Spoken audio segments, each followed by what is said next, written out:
These rugs have a big problem with these. And I'm gonna tell you about that.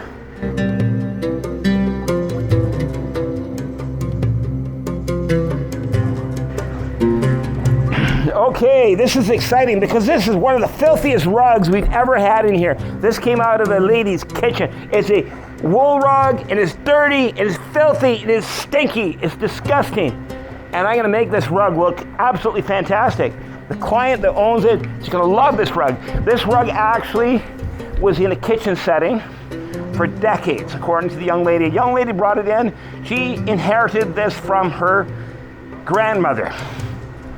And I want to show you something. Come in clear close, you're gonna see how bad it is. See, it doesn't want to roll. See that? It's like, can you feel it or hear that? The rug shouldn't sound like that. It's so full of dirt. It's so compacted in here, it won't even roll. I'm afraid that if I were to roll that, if I was gonna try hard to roll that, it would crack. We don't want to crack this rug. So in fact, what this is a wool hand knotted rug. It's hand knotted in Pakistan. This is commonly called a Bukhara rug. And it's a wool face fiber, cotton foundation. There's the cotton foundation. That goes all the way through the rug. This rug is made one knot at a time. This pattern right here kind of looks like elephant feet. My young son, he used to call those the elephant feet from, it looks like an elephant ran through the rug.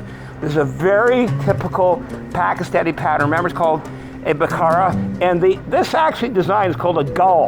It's actually borrowed from the famous Turkmen rugs.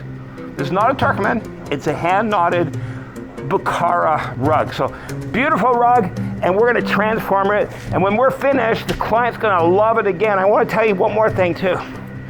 These rugs have a big problem with these, and I'm gonna tell you about that when I'm finishing the video.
Okay, here it is. This is a beautiful rug now. It's rolling really nice. It's not all stiff as a board like it was. That means we got the filth out of there. And bright is a lot brighter than it was, because, well, again, this had decades worth of buildup in it from a lady's kitchen. It probably was never washed. Maybe she went at it with a shampooer or spot cleaner or something like that, but it's never been washed ever in its life. And it's just come up gorgeous. And notice how I put my knees right on there. I'm not getting soaking wet because, well, our machine, our Rug Revolution, it spun out 95 to 98% of the water. of this rug. Now, I had told you, I said these rugs do have a little problem with them. We see it in a lot of them in these Pakistani Bakaras. Here it is right here, these edges. Come on in close, I want you to see something. See this edge? That edge there breaks away on so many of them. And on close examination on this rug, there's no breakaway. I don't see any breakaway. So we fix a lot of these rugs. I'm gonna show you a picture of one that is broken away. We can fix it, but you need to know about that ahead of time, because otherwise your customer might get mad at you thinking that you damaged their rug. But what we are gonna do with this rug now that it's clean, it's gonna be soft and fluffy after we finish drying. It takes us about 4 hours for it to fully dry in our rug drying room. What we're gonna do after it's fully dry, we're gonna decide if we're gonna do any re-cleaning at all. But come on in close to these fringes. I wanna show you something. See these fringes? They're worn out. I mean, they're done. Look at them, worn right down. And you know, this is a nice rug, it's a good rug. It doesn't quite fall into the great category. The reason why I'm saying that, if this was a great rug, we would repair this by hand. My weaver would actually create new fringes here out of the rug itself. But in this case, what we're gonna do is we're gonna remove that edge. We're gonna cut it off, and we are gonna do a machine binding on here, and it's gonna look fantastic. This rug's gonna look so good. So the new owner of the rug, the granddaughter, the one that inherited this rug, she's gonna truly love this rug. She's gonna cherish it. She's gonna protect this rug. She's always gonna think about her grandmother who passed it on to her. It's a good rug. It's worth taking care of. It's beautiful. It's gonna be soft, it's fluffy, and it doesn't stink anymore. So there you go, we're done.